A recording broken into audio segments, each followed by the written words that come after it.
Here's what Joel Embiid told the New York Times Magazine before Olympic training camp opened in an interview that wasn't published until about 5 days ago. I quote, "You look at the talent that the U.S. has, but there's equal talent on other teams. And the talent that's on the U.S. team, you also got to understand most of those guys are older. The LeBron now is not the LeBron that was a couple of years ago. So it's a big difference. Everybody would also tell you, and you can see for yourself, the athletic LeBron, dominant that he was a couple of years ago, is not the same that he is now. I think people get fooled by the names on paper, but those names have been built throughout their career, and now they're older. They're not what they used to be." So Kevin Durant responded yesterday, "Of course we're older, and we all have mileage on our bodies. We figure out ways to be effective, just as Joe has as he's gone through injuries." Okay, Paul, if you were Embiid's teammate, how would you take what he said about having so many aging teammates? If I was in the locker room right now as LeBron or KD or Steph, I'd be like, "Joe, you only 30 years old, but you look like you our age." Or older. No, seriously. The way you move? No, he does. No, he does, right? He moves like he's 40. No, seriously. I'll be like, and jokingly, just like he's joking about them. But you understand, LeBron, right now at this age, is probably the best athlete outside of anybody on Team USA in the Olympics. Like, still. Like, did you see the first dunk he had? Yeah, you ain't gonna tell me. I'm trying to think around the Olympics. Is there anybody on Canada, anybody on Serbia, anybody doing that same dunk? He's probably still the best athlete in the Olympics outside of the Team USA. So I get it. You know, Joel Embiid, MVP, he pretty much like, man, when are these guys gonna fall off? Man, you the old guys. You're not the same. No, you're not the same. He's like, you know, it's time for, he pretty much saying in so many words, it's time for y'all to move over, let us young cats come in and take over and sound like.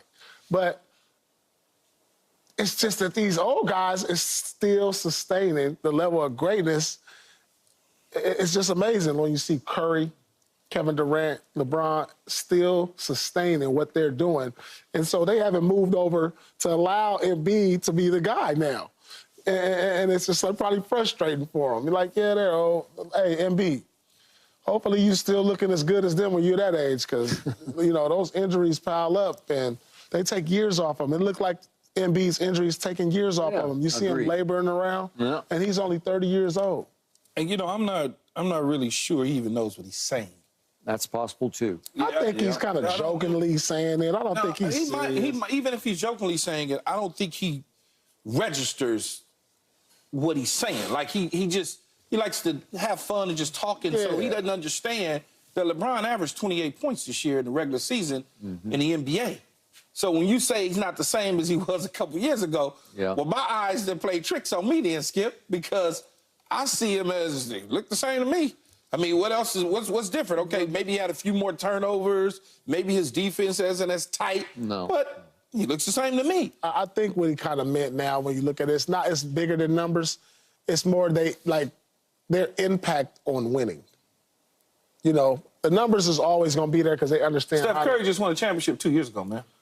Yeah, but like 2 seasons ago or whatever it was. It's been a couple, but their impact on winning now isn't the same on how it was. Their aura isn't the same as it was before. And rightfully so. When you get older, I mean, yeah, they have 1 foot out the door. I mean, LeBron could retire earlier after this year. Curry, you know, he could retire in the next couple years. Yeah, but what does that have to do? What does that have to do with what he's talking about? He just said you're not who you are yesterday, and that's everybody who is. Of course, that's why KD said they go through things from an injury standpoint, just like he's going through things from an injury standpoint. But what caught me the most was the names on the back of the jerseys can fool you.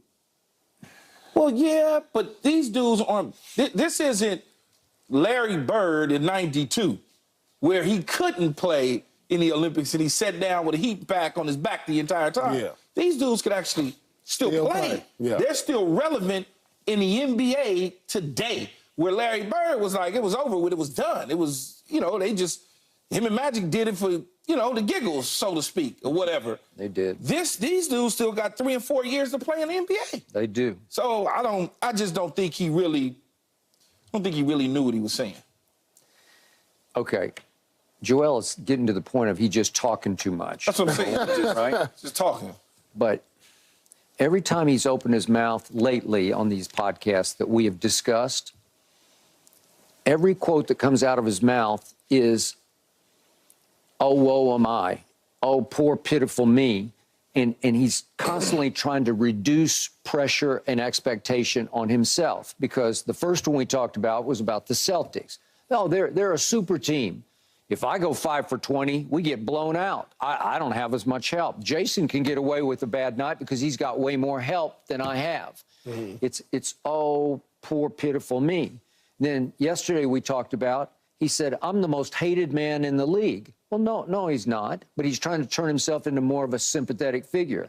And then, to me, what this reads like is, because he knows a lot of people will look at him at only 30 as the best player on Team USA, and we all agree, when he's right, when he's in shape, best player in the league. Best player in the league. Yeah. Okay? So he's tamping down expectations. He's undercutting by saying, well, I'm playing with a bunch of old dudes. Don't look at me because I can only do so much here. That's how this reads to me, because they're all kind of over the hill. They got big names, but they don't have big games anymore like they used to. So don't look at me. Don't completely blame me if this goes south. You know, if this they doesn't won't work. blame him. You're not the guy that's the face of Team USA. You know, you kind of like secondary is when If it goes south, it's going to LeBron. Yeah, it's going to LeBron. It would. Like this is I would agree. Is going to LeBron. At this point, Steph it would. and KD. Yeah. There ain't no pressure on Embiid if they don't win. Yeah. I think Steph would take some heat. Steph will take the three that Paul mentioned. And you know who would take the most? Would be the coach. Oh, yeah, well, Steve Kerr would take a lot. Okay. But you're exactly right. Okay, so we all agree Joel's the best player when he's right. When he's right. Yeah, but nobody is saying he's the driving force of Team USA, right? No. Nobody is saying we go as he goes, right? Because he hadn't shown any of that. Anthony Davis is more of a driving force right now. Yeah. But we all know when the regular season started how Joel Embiid for Philadelphia, Joel is one of them guys, if not the guy. Well, you made the case he was already on his way to winning. He was going to win second MVP last year if he didn't get hurt. Okay. Well, that's how good he is. That's how good he is. And again, he could have chosen to play for Cameroon or France or the U.S., but because he said his son was born in the United States of America, I'm going to play for the U.S. of A. Okay, great. Now, there's really no expectation on him, so I don't know, right? No expectation on Embiid. I mean, he's out there. It looks like he's not all the way in game shape. He's still having knee issues for the simple fact he's wearing that huge brace on his knee. Yeah. You know, he's there to be a part of something. Okay. You know what I'm saying? And he could be back in 4 years and be like the guy. He could. You know what I'm saying? Him, Tatum, although he's Edwards. aging in dog years, right? Yeah, he is aging in dog years. He can't afford no more injuries. See, it's tough on big men, Skip. Yep. Because it's tough on them to get in the basketball shape. They don't usually play in pickup games in the summer. They don't usually do a lot of running on the treadmill, so they got to find other ways to get in game shape. And a lot of times, big guys get in shape when they get to camp.